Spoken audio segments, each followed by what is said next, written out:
ಅವ್ರೇನು ಹೇಳಿದ್ದಾರೆ, ಮೊನ್ನೆ ಅವರು ಏರ್ಫೋರ್ಸ್ ಒನ್ನಲ್ಲಿ ಬರ್ತಾ ಒಂದು ಪತ್ರಿಕಾಗೋಷ್ಠಿಯನ್ನು ಉದ್ದೇಶಿಸಿ ಮಾತನಾಡಿದರು. ನಾನು ಈ ಪತ್ರಿಕಾಗೋಷ್ಠಿಯನ್ನು ನಡೆಸಿದ ತಕ್ಷಣ ನಾಳೆಯಿಂದ ವಿಶ್ವದ ಬಹುತೇಕ ರಾಷ್ಟ್ರಗಳ ಮುಖ್ಯಸ್ಥರು, ವಿದೇಶಾಂಗ ಸಚಿವರು ನನ್ನ ಕಾಲ್ ಮಾಡ್ತಾರೆ. ನಾನು ಅವ್ರಿಗೆ ಹೇಳೋದಿಷ್ಟೇ, ನೀವು ನಮ್ಮಿಂದ ರಫ್ತನ್ನು ಜಾಸ್ತಿ ಮಾಡ್ಕೊಳ್ಳಿ ಅಥವಾ ನಿಮ್ಮ ಟ್ಯಾಕ್ಸ್ ರೇಟ್ಸನ್ನು ಕಟ್ ಮಾಡಿ, ನಾವು ಕರೆಸ್ಪಾಂಡಿಂಗ್ಲಿ ನಾವು ನಿಮ್ಮ ಜೊತೆ ನೆಗೋಷಿಯೇಟ್ ಮಾಡಿ ಅಷ್ಟು ಟ್ಯಾಕ್ಸ್ ರೇಟನ್ನು ಕಡಿಮೆ ಮಾಡ್ತೀವಿ ಅಂತಕ್ಕಂಥದ್ದು. ಆದರೆ ಅದು ನೋಡಿ, ಈಗ ಏಷ್ಯನ್ ಮಾರುಕಟ್ಟೆಗೆ ಅದರ ಸಿಕ್ಕಾಪಟ್ಟೆ ತಲ್ಲಣದ ಅನುಭವ ಆಗ್ತಾ ಇದೆ. ಯಾಕಂದರೆ ಇಲ್ಲಿನ ಈಗ ಕಾಲ್ ಸೆಂಟರ್ಸ್, ಭಾರತದ ಕಾಲ್ ಸೆಂಟರ್ಸ್ಗಳು, ಅಮೇರಿಕಾದ ಬಹುತೇಕ ಕಂಪ್ನಿಗಳು ಭಾರತದಲ್ಲಿ ಕಾಲ್ ಸೆಂಟರ್ಸ್ಗಳನ್ನು ಸ್ಥಾಪಿಸಿದ್ವು. ಇಲ್ಲಿನ ಸಾಫ್ಟ್ವೇರ್ ಪ್ರಾಡಕ್ಟ್ಸ್, ಸರ್ವಿಸ್ ಪ್ರಾಡಕ್ಟ್ಸ್ಗಳು ಅಲ್ಲಿ ರಫ್ತಾಗ್ತವೆ. ವಿಯೆಟ್ನಾಂ, ಬಾಂಗ್ಲಾದೇಶ್, ಸೌತ್ ಕೊರಿಯಾ, ಜಪಾನ್ನಂಥ ದೇಶಗಳಿಂದ ಎಲೆಕ್ಟ್ರಾನಿಕ್ ಗೂಡ್ಸ್ಗಳು ಹೋಗ್ತವೆ. ಚೈನಾದಿಂದ ನೋಡಿ, first term of Donald Trump ಅವರೊಂದು ಟ್ಯಾಕ್ಸನ್ನು ಚೈನಾ ಸ್ಪೆಷಲ್ ಆಗಿ ಹಾಕಿದ್ರು. ಆಗ ಚೈನೀಸ್ ಮ್ಯಾನುಫ್ಯಾಕ್ಚರಿಂಗ್ ಏನು ಹಬ್ಗಳಿದ್ವು ಅವೆಲ್ಲವೂ ಕೂಡ ವಿಯೆಟ್ನಾಂ, ಕಾಂಬೋಡಿಯಾ, ಈ ಬಾಂಗ್ಲಾದೇಶದಂಥ ಸಣ್ಣ ಸಣ್ಣ ದೇಶಗಳು ಹೋದವು. ಈಗ ಅಲ್ಲೂ ಕೂಡ ಹಾಕ್ತಿದ್ದಾರೆ. ಡೊನಾಲ್ಡ್ ಟ್ರಂಪ್ ಹೇಳ್ತಾ ಇರೋದೇನು,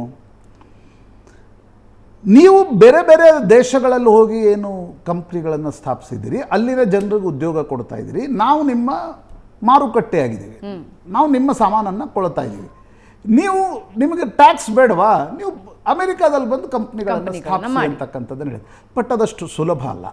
ಯಾಕಂದರೆ ಅಮೆರಿಕನ್ ಕಂಪ್ನಿಗಳೇ ಇಲ್ಲಿ ಮ್ಯಾನುಫ್ಯಾಕ್ಚರಿಂಗ್ ಹಬ್ಸ್ಗಳನ್ನು ಮಾಡಿವೆ. ಈಗ ಐಫೋನ್ ಎಲ್ಲಿ ತಯಾರಾಗುತ್ತೆ, ಚೈನಾದಲ್ಲಿ, ತೈವಾನ್ದಲ್ಲೆಲ್ಲ ಅಸೆಂಬಲ್ ಆಗುತ್ತೆ. ಈಗ ಭಾರತ ನೋಡ್ತಾ ಇರ್ತಕ್ಕಂಥದ್ದೇನು, ಅವ್ರ ಮೇಲೆ ಟ್ಯಾಕ್ಸ್ ರೇಟ್ ಜಾಸ್ತಿ ಇರೋದ್ರಿಂದ ಭಾರತದಲ್ಲಿ ನೋಯ್ಡಾದಲ್ಲಿ ಏನು ಐಫೋನ್ ಫ್ಯಾಕ್ಟ್ರಿ ಇದೆ ಅಲ್ಲಿ ಜಾಸ್ತಿ ಆರ್ಡರ್ಗಳು ಬರ್ತಾವ. ಇದು ಕೂಡ ಆಗ್ಬೋದು, ಇಲ್ಲ ಅಂತಿಲ್ಲ. ಆದರೆ ಡೊನಾಲ್ಡ್ ಟ್ರಂಪ್ ಯಾವ ದೇಶವನ್ನು ಕೂಡ ಸ್ಪೇರ್ ಮಾಡ್ತಾ ಇಲ್ಲ. ಸೊ ನಾಳೆ ಡಿಪೆಂಡ್ ಆಗ್ತಕ್ಕಂಥದ್ದು ಆಯಾ ದೇಶಗಳು ಅಮೆರಿಕಾದ ಜೊತೆ ಹೇಗೆ ನೆಗೋಷಿಯೇಟ್ ಮಾಡ್ತವೆ ಅಂತಕ್ಕಂಥದ್ದು.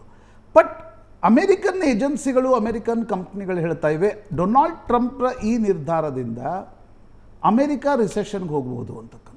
ಹೌದು ಪ್ರಶಾಂತ್, ಇವಾಗ ನಾವು ಅಮೆರಿಕಾದಲ್ಲೇ ಇರೋರು ಅಂತ ಅನ್ಕೋಣ. ₹100 ಸಾಮಾನು ಹೊರಗಡೆಯಿಂದ ಬರ್ತಾ ಇದೆ ಅಂತ ಹೇಳಿದ್ರೆ, ನಾನು ಇವಾಗ ಭಾರತದಿಂದ ಬರ್ತಾ ಇರೋ ಸಾಮಾನಿಗೆ ₹126 ಕೊಡ್ತೀನಿ.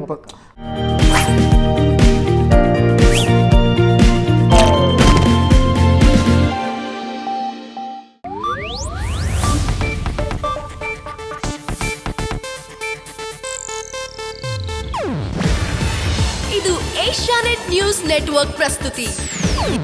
ನೀವು ನೋಡ್ತಿದ್ದೀರಾ ಏಷ್ಯಾನೆಟ್ ಸುವರ್ಣ ನ್ಯೂಸ್.